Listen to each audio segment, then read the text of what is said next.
Rice is boring? Think again. Today we're going crispy 3 ways.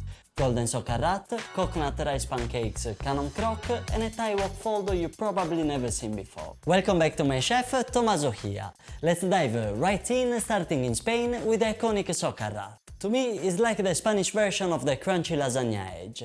The golden crust that forms at the edges of the pan. Here is the caramelized layer of rice that forms at the bottom of the paella. How? Traditionally is made with slow-cooked chicken or fish broth, loaded with collagen, what we usually refer to as caldo. Obviously, we're going all in plant-based, with no compromise on texture or flavor. So, first up, let's crack the broth. We're using kombu for minerals and shiitake mushrooms for depth, starting by soaking them in water while we prep the veg.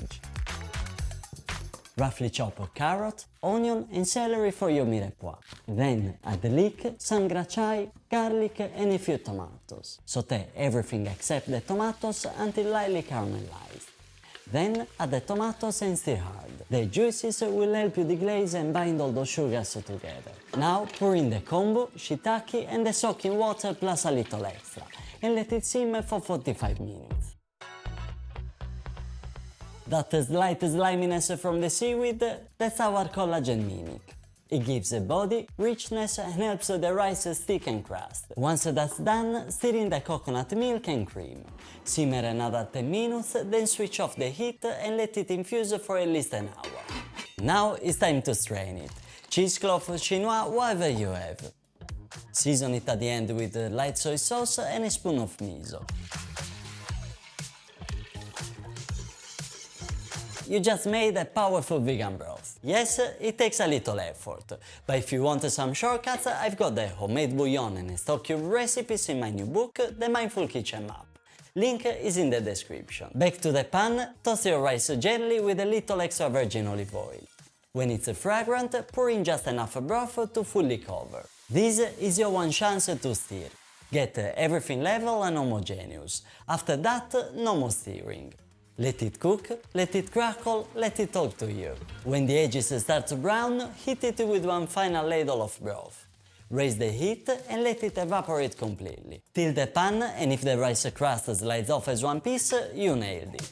You can roll it like an omelette or flip it, but I like leaving mine open as a crispy canvas. Here I'm topping it with kimchi, glazed gnocchi and oyster mushrooms, sriracha mayo and shaved lemongrass.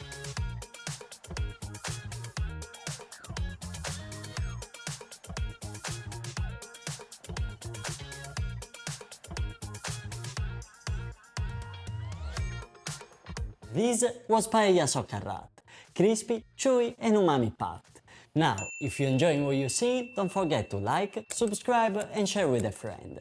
It really helps keep this channel growing. Now, the second recipe is seriously underrated. You can use freshly steamed or leftover Thai sticky rice. I prefer steaming it the traditional way, soaking it first, then cooking in a bamboo basket over a pot. That gives you the perfect texture and a deep flavor.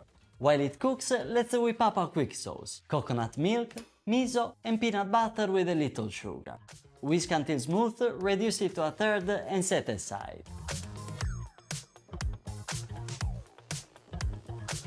Once the rice is ready, grab a chunk and press it flat into the hot wok until golden and crispy. Spread a little of that sauce, fold it like an omelette and that's it. Simple, crunchy and addictive. Serve it with a splash of sesame oil, a pinch of toasted sesame seeds or just drawing it in more sauce. It's sweet, salty, nutty and honestly ridiculously good.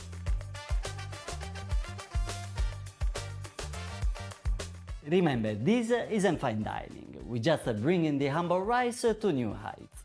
And now the crowd favorite, Khanom Krok. Tiny coconut rice pancakes, crispy outside and custard inside. These are everywhere in Thailand, and now you can make them at home too. There is a trick though. 2 separate batters, one for the shell and one for the filling. First, start by blending water, coconut milk, cooked rice, rice flour, palm sugar and shredded coconut until smooth and set that aside. Then mix coconut milk, sugar, salt and rice flour for the custard center.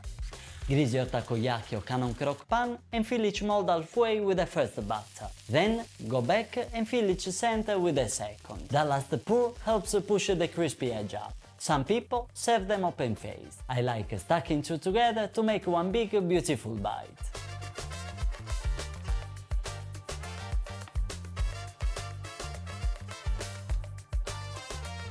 So these were 3 crispy rice moments, each totally different, all built on the same humble grain. But if you are more of a rice on the side kind of person, check out my Thai green curry recipe next.